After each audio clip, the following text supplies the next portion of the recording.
Welcome to the Daily Debrief, an inside look at one of today's top stories. I'm Jason Dinant, here with meteorologist and reporter Bree Guy, and her story today was all about Lake Mead, the water levels lowering, and how to conserve water. Can you tell us a little bit more about your story today? Yeah, so the story that I did today was about the low Lake Mead water levels. So they are reaching historic lows. This is the lowest, it's projected to be the lowest since it's been filled in the 1930s.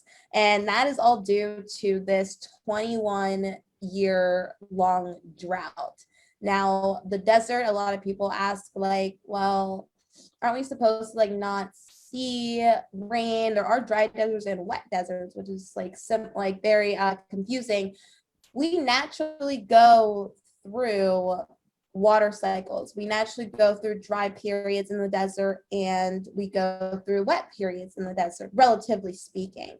And so yes, we do need rain. We have been below average in our rainfall for 16 out of 21 of those years.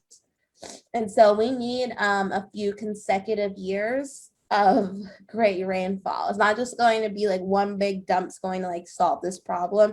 We need that consecutive year.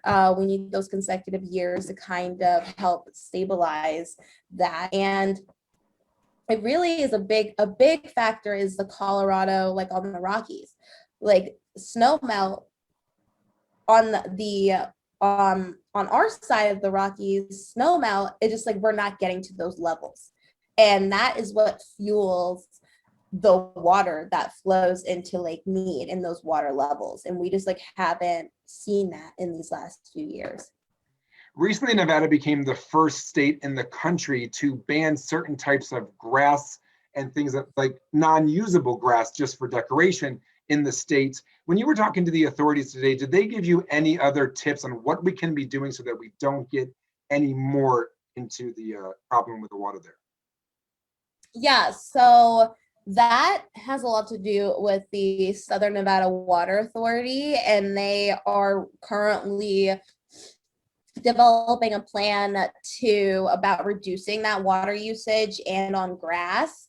And so the advice that they were giving me today and that who I talked with today, every little drop counts, every little bit counts. So do not just, if you can try and conserve water wherever you can, you don't have to water your plants or water your grass every single day. Wherever you can just conserve a little bit of water, it's going to take all of us to make a difference. And so literally every little drip, every little drop counts. And so you can do steps to conserve water supply too, and not have running just constantly, water constantly running for no reason.